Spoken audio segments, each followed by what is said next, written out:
All India Radio presents Morning News.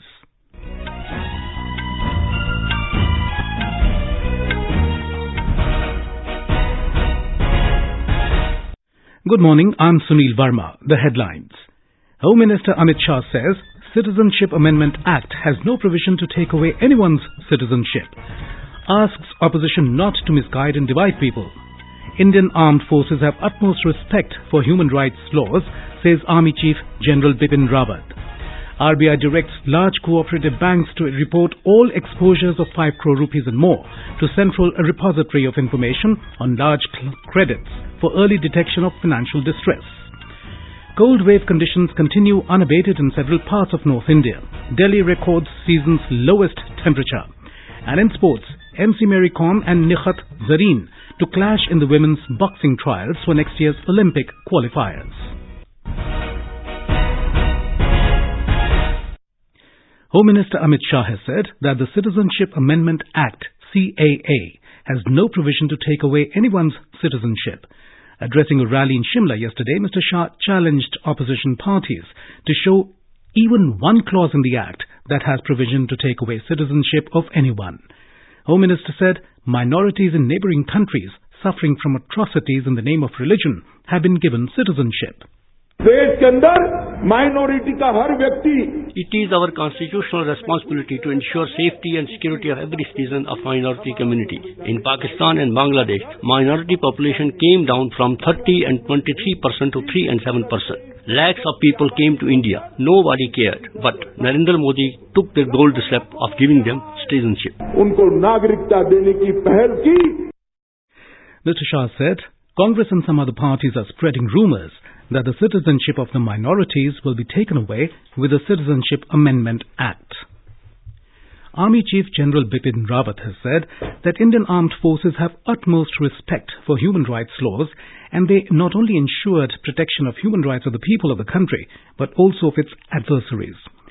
General Rawat said Indian armed forces are highly disciplined and extremely secular, and the driving ethos for them are insaniyat, humanity, and sharafat, decency.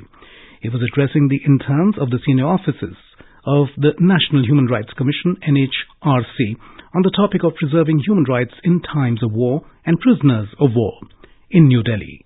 Noting that counter-terrorism and anti-insurgency operations has become very challenging and difficult, the Army Chief said the armed forces took care to identify and target only terrorists and insurgents without causing any collateral damage to innocent people. General Rawat said a court inquiry with all records being maintained is held after every operation in line with provisions of human rights laws. He said another new initiative taken in October this year was to begin recruiting women Jawans in the corps of military police who would be deployed for crowd control and frisking of women protesters in militancy-hit areas like Kashmir and the northeast.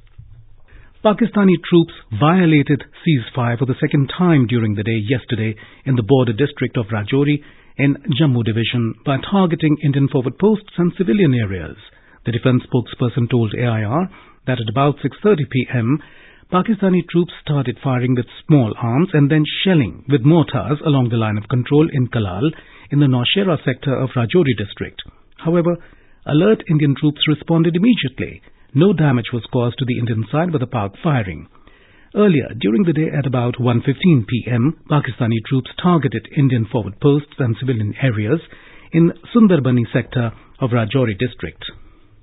J&K Financial Commissioner, Health and Medical Education Department, Atal Dallu, has directed officers to expedite the establishment of 50-bedded integrated hospitals, each at Kishtwar, Kupwara, Bilawar, Kathua and Gulkam, under the National Ayush Mission NAM. Chairing a meeting of officers in Jammu, Dallu also asked them for effective implementation of various programs and schemes under the National Ayurveda, Yoga and Naturopathy, Unani, Siddha, Soa, Rigpa and Homeopathy Ayush Mission in J&K.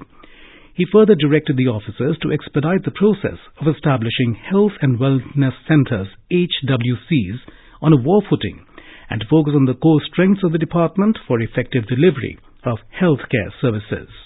Under the centrally sponsored Samagra Shiksha Abhiyan, an amount of 74 crore rupees has been spent in the Union Territory of Jammu and Kashmir for strengthening and building up the educational edifice. This was revealed by Secretary School Education Department Sarita Chauhan in Jammu. The amount was spent during the current financial year on the construction of 10 girls' hostels, 245 additional classrooms, 11 Kasturba Gandhi Balika Vidyalayas, 174 boundary walls and 217 toilet complexes under the program. Reserve Bank has directed large cooperative banks to report all exposures of 5 crore rupees and more to the Central Repository of Information on Large Credits CRILC. The move is aimed at early detection of financial distress. More from our correspondent. The Reserve Bank has created a CRILC of commercial banks, all India financial institutions and certain non-banking financial companies with multiple objectives which, among others, include strengthening off-site supervision and early recognition of financial distress. Earlier, in its bi-monthly monetary policy review this month, the RBI had announced that to bring UCBs with assets of rupees 500 crore and above under the CRILC reporting framework. Madhuri Pange, AIR News, Mumbai. This is All India Radio giving you the news. For quick news updates round the clock, follow us on our Twitter handle at AIR News Alerts.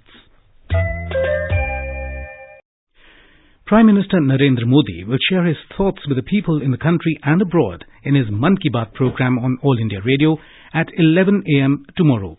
It will be the 60th episode of the monthly radio program. The Prime Minister had invited people to share their ideas and topics he should address on the 60th episode of Mann Ki Baat.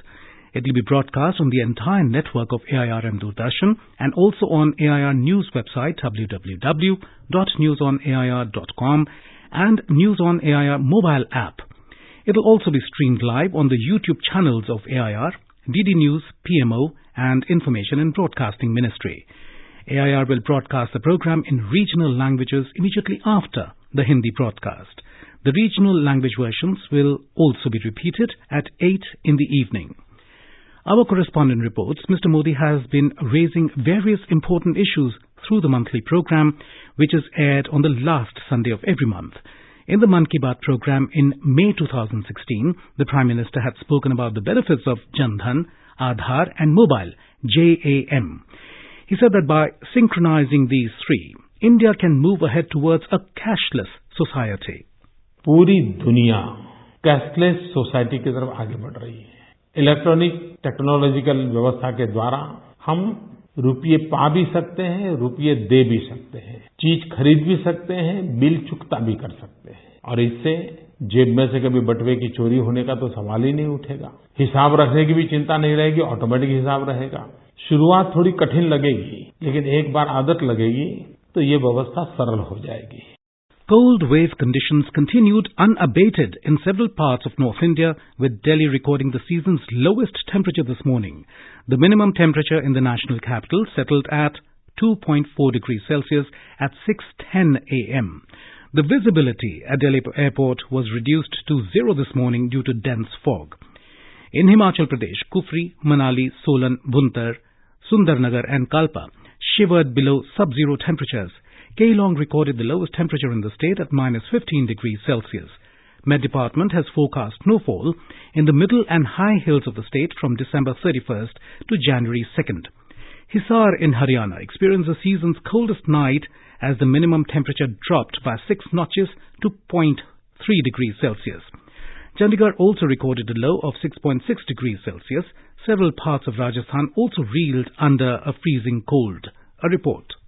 Fatehpur of Sikar district remained coldest place of the state where minimum temperature recorded -3 degrees Celsius. Churu and Sikar also recorded temperature below freezing point. Road and rail traffic has been affected at many places due to dense fog. According to Met Department, the people of the state are yet to get relief from the severe cold. The department also forecast of dense fog in Churu, Srinagar, Hanumangarh, Bikaner and Nagaur. Jitendra Dwivedi, AIR News, Jaipur.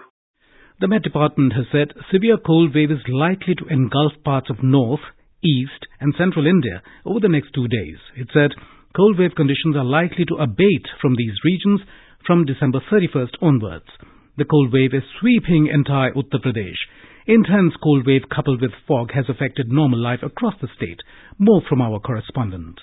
Aligarh remained coldest place where temperature was recorded 3.6 degrees Celsius. At most of the places, schools have been closed till 31st of this month, and at some other places, holidays have been declared till 4th January. The government has asked district administrations to provide all facilities in night shelter houses. Chief Minister Yogi Adityanath made a sudden visit to night shelter house at Town Hall Field in Varanasi yesterday night and distributed blankets to the people. MS Yadav, AIR News, Lucknow.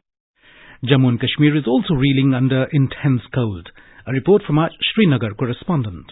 As minimum temperature has dipped to minus 5.6 in Srinagar, water bodies and taps have frozen, resulting in water scarcity. The power supply has also become more erratic with the biting cold. Frequent disruption in traffic on Srinagar-Jammu National Highway is also adding to the winter woes of the people in Kashmir Valley. Mushtaq Amatantre, AIR News, Srinagar. Moving on now to our special segment, Year-Ender 2019. Information and Broadcasting Ministry took a series of initiatives this year to inform the public of all important activities undertaken by the government in a seamless, transparent and accurate manner. Our correspondent reports that e-version of Rozgar Samachar was launched with a view to make aspirants aware of job opportunities in government sector, including public sector enterprises. The year witnessed a lot of steps taken by government in the field of film, broadcast and information sector. Private FM radio broadcasters were permitted to broadcast all India radio news bulletins in English and Hindi as per list of the bulletins given in news schedule. Government aims to establish community radio stations in every district of the country. Prime Minister Narendra Modi launched DD Arun Prabha, a dedicated 24/7 Doordarshan satellite channel for Arunachal Pradesh in February this year. 11 more state DD channels were brought on the satellite footprint through DD Free Dish. It is for the first time that Chhattisgarh, Goa, Haryana, Himachal Pradesh, Jharkhand, Manipur, Meghalaya, Mizoram, Nagaland, Tripura and Uttarakhand have got their own DD channel on a satellite network. With Dipendra, this is Anand Kumar with the year-ender for AIR News Delhi. Six-time world champion MC Mary Kom and Nikhat Zareen will clash today in the 51 kg category finals of the women's boxing trials for next year's Olympic Qualifiers after claiming unanimous victories in their respective first-round bouts in New Delhi. Former junior world champion Zareen defeated reigning national champion Jyoti Gulia, while multiple-time Asian champion Mary Kom got the better of Ritu Grewal. The Olympic qualifiers are scheduled to be held in China in February next year. And now, for an overview of today's newspapers, it's over to Nishit Kumar. Thank you, Sunil. Rallies backing CAA, NPR and protest against these dominate the headlines page of newspapers this morning. CAA, NRC backers, opponents hold rallies in Mumbai is the headline in the Pioneer. Shah, Rahul trade fire over CAA, NPR headlines The Asian Age. The Tribune carries Amit Shah's assurance that CAA can't annul citizenship. The Indian Express reports that in the Prime Minister's Ramlila Maidan rally on December 22nd, Delhi police used facial recognition software for the first time to screen the crowd. Financial system stable despite weak growth in the economy, says RBI report, is the headline in Hindustan Times. Financial Express, The Times of India and The Economic Times carry his warning that slowdown may worsen bad loan problems. Record-breaking winter worsens, capital shivers, headlines Hindustan Times, showing a photograph of a man warming his hands over a fire with misty road as the backdrop. And the Times of India, on the other hand, quotes a study that reveals that Delhi had many more clean air days in 2019. And with that, it's back to you, Sunil. Thank you, Nishit. And now, before we end the bulletin, the headlines once again. Home Minister Amit Shah says Citizenship Amendment Act has no provision to take away anyone's citizenship. Asks opposition not to misguide and divide people. Indian armed forces have utmost respect for human rights laws, says Army Chief General Bipin Rawat. RBI directs large cooperative banks to report all exposures of 5 crore rupees and more to Central Repository of Information on large credits for early detection of financial distress. Cold wave conditions continue unabated in several parts of North India. Delhi records season's lowest temperature. And in sports, MC Mary Kom and Nikhat Zareen to clash in the women's boxing trials for next year's Olympic Qualifiers. And with that, we end the morning news. Have a nice day.